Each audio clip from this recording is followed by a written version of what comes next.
Welcome back, everyone. In the spirit of welcoming in a brand new year, I want to suggest 5 Muslim New Year's resolutions for 2025. The first New Year's resolution would be to renounce the Quran's denial of the crucifixion. Some Muslim apologists at least pretend to employ serious academic rigor when it comes to examining the biblical record, including facts about Jesus.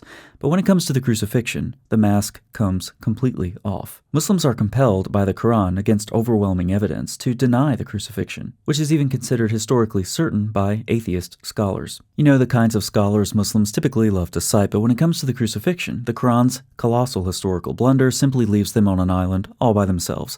What better way to start off the new year than simply renounce this verse? The word of the true God could not be so demonstrably wrong. Jesus was in fact crucified.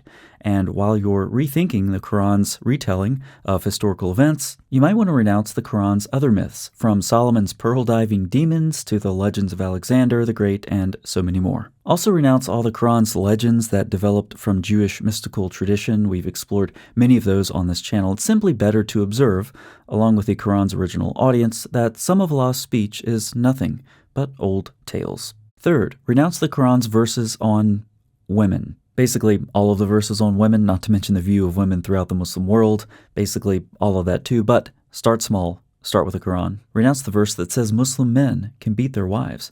The verses that say Muslim men can sleep with women they own. The verse that says Muslim men can consummate a marriage with a little girl. And the notion that waiting for Muslim men in paradise are hordes of large-breasted virgins. Muslim men should renounce these verses because using them to calibrate your moral compass makes you a scumbag. For the Muslim women who have problems with these verses that you aren't able to mention, you're right. You have problems with these verses for good reason. And for the Muslim feminist scholars out there trying to put their best lipstick on the pig, I feel sorry for you. Admit, these ideas have no place in our modern world, but they do have a history of motivating people to commit terrible acts of immorality and violence across the spectrum, from domestic violence, the wife-beating verse, to large-scale terrorism. After all, there are sultry virgins awaiting those who die for Allah's cause, right? It's better to renounce these verses and admit that they belong more properly to a misogynistic, womanizing cult leader who also liked young girls. I think I just described Muhammad. Speaking of Muhammad, renounce the Quran's verses that say Muhammad is in the Bible. Do you remember the appearance of Muslim scholarly rigor I mentioned earlier, and how that shows itself to be just an appearance?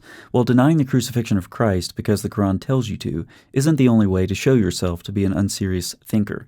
A second way would be the Muslim readings of the Bible featuring Muhammad. The Quran says he's in there, so he must be in there somewhere. There's one thing that all of the many attempts to prove Muhammad in the Bible have in common, namely, they're stupid, but they do make people laugh.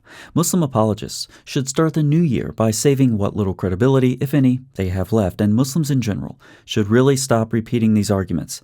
They aren't serious. Finally, if you get tired of renouncing the Quran, then accept what the Quran says when it repeatedly affirms the Torah and Gospel, and leave the Christians and Jews alone. We do judge, as the Quran says, by the Torah and Gospel. Regarding the insuperable difficulty of the Quran claiming to affirm books that it disagrees with, that is your problem, Muslims, not ours.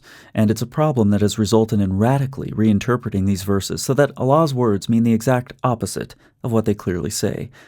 Come to think of it, with respect to this 5th New Year's resolution, Muslim tradition and modern popular opinion have both renounced those verses already. I guess that makes only 4 New Year's resolutions for Muslims in 2025. That doesn't quite have the ring of 5 things for 2025, but including it in our list shows Muslims that renouncing the Quran has already begun. That's a step in the right direction, but there's so much more to do.